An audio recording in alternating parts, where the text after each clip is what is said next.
हम जीवन जीने के लिए कुछ न कुछ करते हैं। कुछ कार्य हम करते हैं आर्थिक संपन्नता के लिए, कुछ कार्य हम करते हैं इस हृदय को प्रसन्न करने के लिए। तो हम में से अधिकतर लोग ये सोच सोच के चिंता में रहते हैं कि जो कार्य हमने सोचा था वो वैसा नहीं हुआ, या ये कार्य पूर्ण नहीं हुआ। तब काम की अधिकता को देखकर चिंता में आ जाते हैं। अब ये चिंता जो है ये दुख को आमंत्रित करती है, और ये दुख पल पल हमें मार देता है। तो सोचिए, क्या ये सच है? क्या काम की अधिकता हमें सच में मार देती है? कदापि नहीं। समझिए एक महत्वपूर्ण बात, आज तक इस संसार में जितने भी महापुरुष आए उनके पास भी उतना ही समय था जितना आज आपके पास है। उतनी ही घड़ियां थी, उतने ही पहर थे। अंतर बस इतना कि उन्होंने चिंता में समय नष्ट नहीं किया, उन्होंने योजना बनाई, उसे कार्यान्वित किया और जीवन में महान से महान कार्य किए, जिसके कारण आज भी हम उन महापुरुषों को स्मरण करते हैं।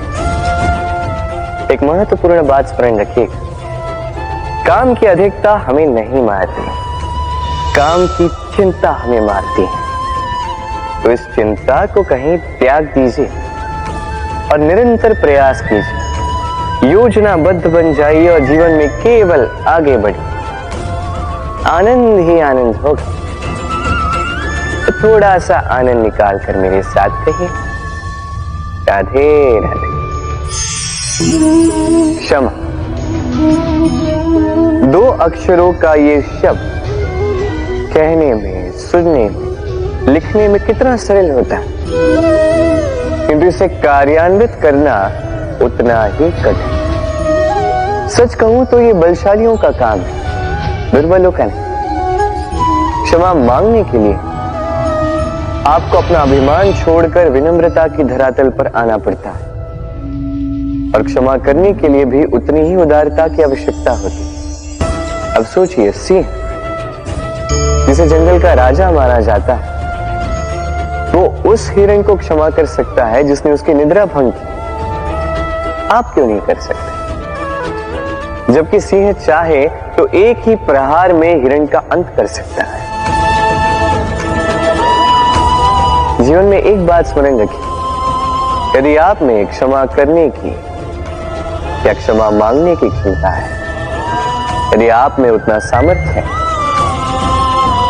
तो आप दुर्बल नहीं, आप अत्यंत शक्तिशाली हैं, क्योंकि आपके पास वो शक्ति है जो अत्यंत महान है। राधे राधे। कभी आपने किसी तितली को देखा है? अच्छी तो लगती ही हो, तितली भला किसे नहीं भाती, छोटे हो या बड़े, सभी को लुभाती है ये तितली। अब सोचिए, इस तितली का आरंभ कहां से होता है? इस तितली का आरंभ होता है एक छोटे से अंश से, जहां वो सुरक्षित रहती। अंग को तोड़कर जब वो इस संसार में आती है तो एक कीट के रूप में आती है। कीट जो भूमि पर रेंगता, जो वृक्ष के पत्तों पर सुरक्षित रहता है। कुछ समय पश्चात होता है एक और परिवर्तन, उसके पंख निकल आते हैं, तब वो तितली बनती, तब वो इस आकाश में उड़ान भरती, सुंदर सुंदर पुष्पों पर रस का आनंद लेती। कभी सोचा है कि तितली ही ये क्यों कर पाती है, कोई और क्यों नहीं? क्योंकि वो उस अंश से बाहर निकल पाती है। यदि वो उस अंश से बाहर निकल ही नहीं पाती तो कभी उड़ ही नहीं पाती, कभी तितली बन ही नहीं पाती। यही हमारे साथ भी होता है। हम सदैव वहां रहना चाहते हैं जहां हमें सुरक्षा मिलती, उस सुरक्षा चक्र में ही रहना चाहते हैं, किंतु ये विकास सुरक्षा सीमा को लांघने पर ही आरंभ होता है। तो यदि आप जीवन में कुछ बड़ा करना चाहते हैं, कुछ महान कार्य करना चाहते हैं, अपना व्यक्तित्व बनाना चाहते हैं, तो इस सुरक्षा चक्र को भूल जाइए। सुरक्षा सीमा को लांघिए, आगे बढ़िए, चुनौतियों का सामना कीजिए, कठिनाइयों का सामना कीजिए, साहस के साथ आगे बढ़िए और शक्तिशाली बनिए। तभी आप जीवन में कुछ कर पाएंगे, तभी आपके भी पंख निकल आएंगे और तभी आप इस सुंदर से आकाश में उड़ान भर पाएंगे। राधे राधे। क्या हुआ, दुखी हैं? जीवन की समस्याओं के विषय में सोच रहे हैं कि क्यों संसार की सारी पीड़ाएं, सारी समस्याएं मेरी ही झोली में आके गिर जाती हैं। सब यही सोचते हैं। चलिए मैं आपको विचार करने पर विवश करता हूं। सोचिए, सीप के पेट में कंकड़ की ये पीड़ा सीप को ही क्यों भोगनी पड़ती है? वट वृक्ष का बीज धरा में 7 हाथ नीचे अंधकार में घिरा होता है, क्यों? संसार की सबसे तीक्ष्ण ज्वाला सूर्य को ही जलाती है, क्यों? क्योंकि सीप में ही वो क्षमता है कि वो मोती दे सके। वट वृक्ष के बीज में ही वो बल है कि वो संसार का सबसे सुदृढ़ वृक्ष बन सके। सूर्य में ही क्षमता है कि वो स्वयं जलकर इस ब्रह्मांड को प्रकाश दे सके। इसलिए जीवन में जब भी विपदा आए, समस्या आए, तो स्वयं को समझा दें कि प्रकृति ने आपको इसलिए चुना क्योंकि प्रकृति ये सोचती है कि इस परिस्थिति में सर्वश्रेष्ठ परिणाम जो है आप ही निकाल सकते हैं। राधे राधे।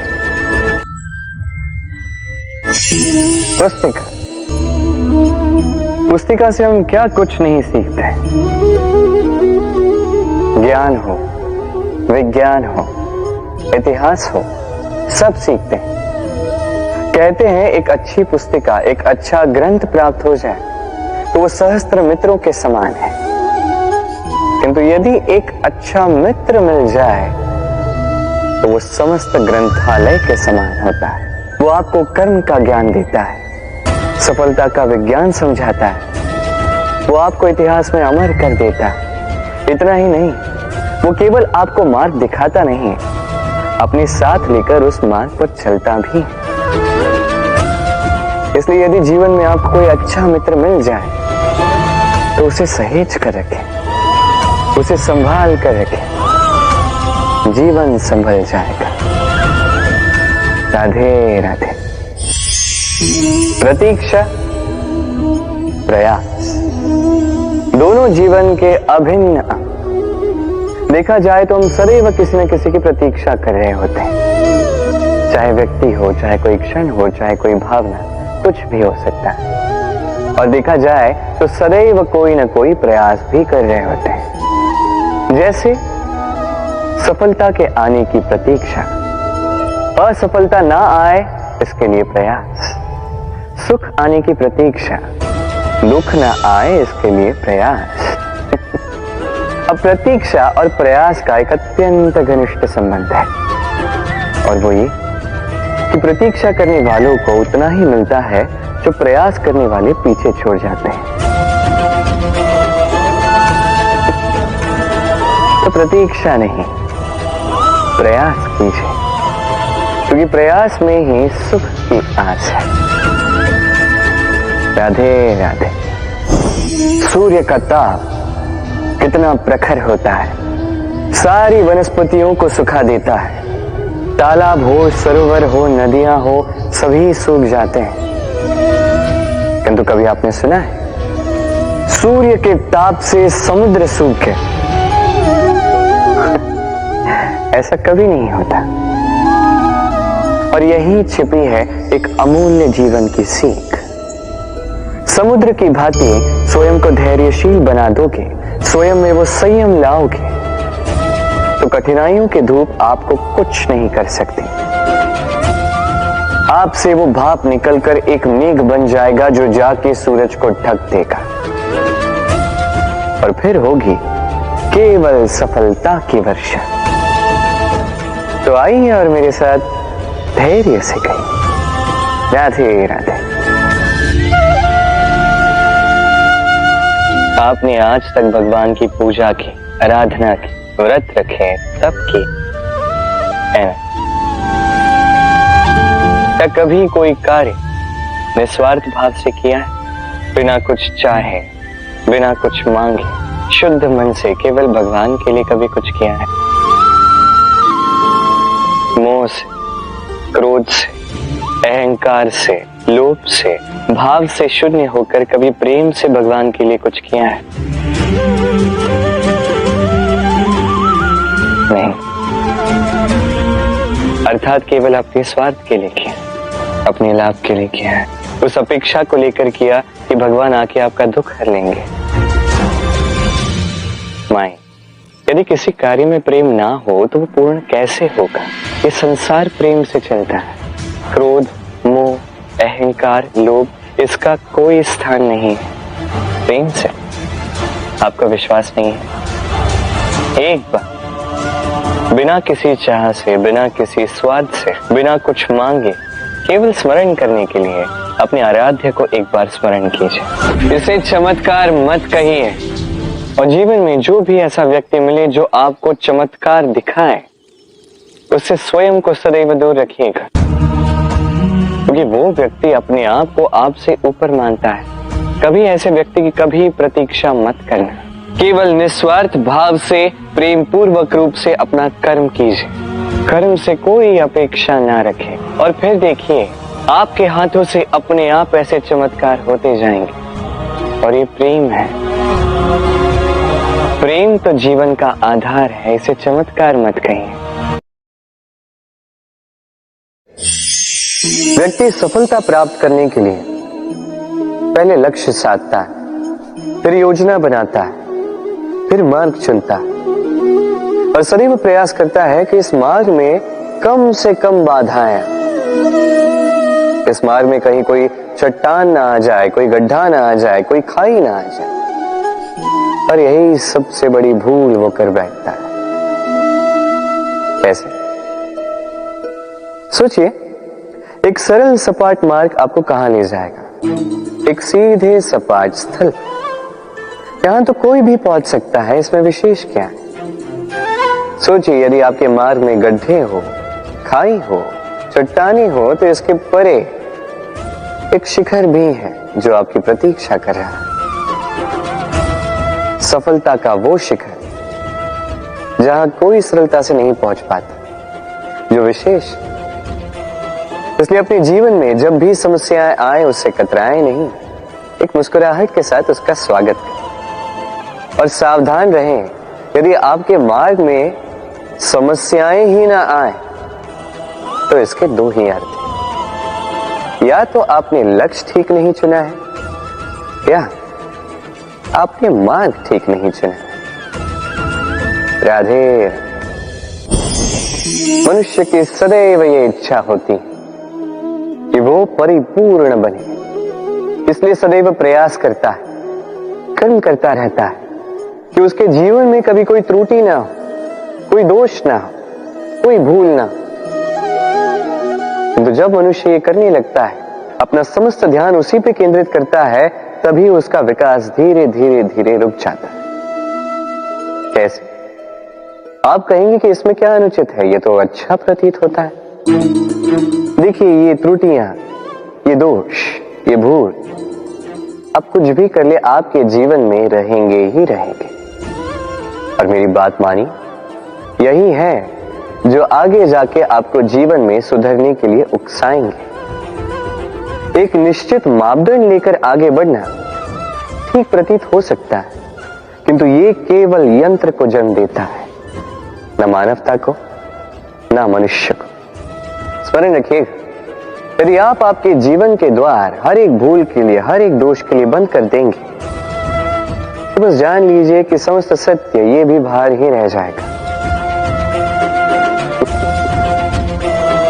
ये भूल, ये दोष, ये त्रुटियां ही हैं जो आपको जीवन के विषय, प्रयास के विषय, कर्म के सत्य के विषय में जानकारी देंगे।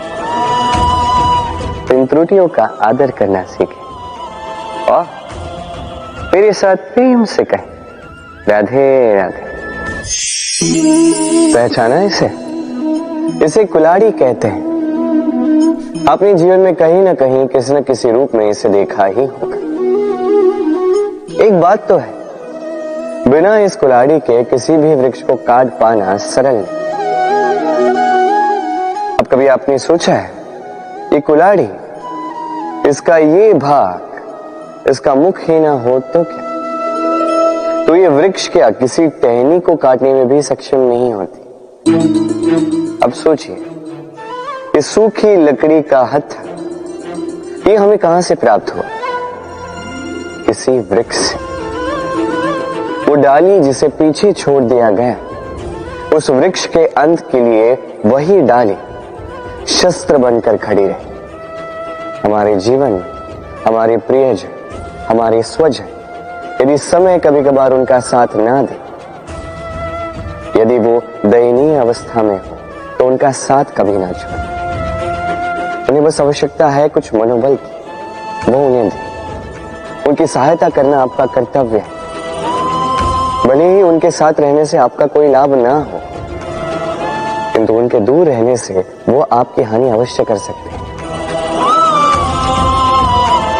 सदैव सहायता कर, समय आने पर ये आपके सहायक अवश्य बने। राधे। सफलता, असफलता व्यक्ति के जीवन के दो महत्वपूर्ण पड़ाव। हर एक व्यक्ति सदैव सफल नहीं रह पाता, हर एक व्यक्ति सदैव असफल नहीं रह पाता। अब ये दोनों जब भी आते हैं, कुछ देकर जाते हैं, कुछ लेकर भी जाते हैं। जब असफलता आती है तो वो आपको साहस देती है, आपको धैर्यशील बनाती है, आपका मनोबल बढ़ाती है, किंतु आपकी प्रसन्नता ले जाती है। जब सफलता आती है तो वही आपको प्रसन्नता देती है, विश्वास देती है, विनम्रता ले जाती है। अब असफल होने के पश्चात धैर्यशील बनना, इस साहस को जागृत करना फिर भी सरल है, किंतु सफल होने के पश्चात विनम्र रहना सबसे कठिन, किंतु उतना ही महत्वपूर्ण भी है विनम्र रहना। जब भी जीवन में आपके सफलता आए, अपने मन को साध लीजिए, विनम्रता को जाने ना दें। यदि ऐसा हुआ तो ये सफलता ओस की बूंद की भांति क्यों लुप्त हो जाएगी। राधे राधे। ये उस नौका का प्रतिरूप है जो हमें धारा पार कराती है। अब सोचिए कैसी बात है ये। वो विशाल नौका जो हमें धारा पार कराती है, उसका निर्माण धारा में नहीं, धरा पर होता है। और यदि हम इसे नदी तक पहुंचाना चाहें, तो हमें आवश्यकता होती है किसी बैलगाड़ी की अथवा अश्वगाड़ी की। उसमें रख के इसे ले जाते हैं। अब यदि मार्ग में कोई नदी आ जाए, कोई धारा आ जाए और उसे पार करना हो, तो इस बार नौका पर उस गाड़ी को रखा जाता है और फिर पार किया जाता है। अर्थात ये यात्रा संपूर्ण हो ही नहीं सकती यदि दोनों का सहयोग ना होता। इसीलिए ये कहावत है, कभी नौका तो कभी गाड़ी। ये हमारे जीवन में अत्यंत महत्वपूर्ण है। हमारे संबंधों में अत्यंत महत्वपूर्ण है सहयोग। सदैव साथ मिलकर चले, सदैव संयोग करें, सदैव सुखी रहेंगे। राधे राधे। व्यक्ति का व्यक्तित्व कैसे बनता है, आपको क्या लगता है? व्यक्ति जन्म से अपना प्रारब्ध लेकर आता है, क्या आपको लगता है कि यह प्रकृति व्यक्ति के लिए उसकी नियति लिखकर देती है? नहीं, ऐसा कदापि नहीं होता। मैं आपको समझाता हूं। जब भी वर्षा होती है, किसी बूंद को देखिए। अब ये बूंद जहां गिरेगी उस पर निर्धारित करता है कि आगे क्या होगा। यदि ये बूंद गिरती है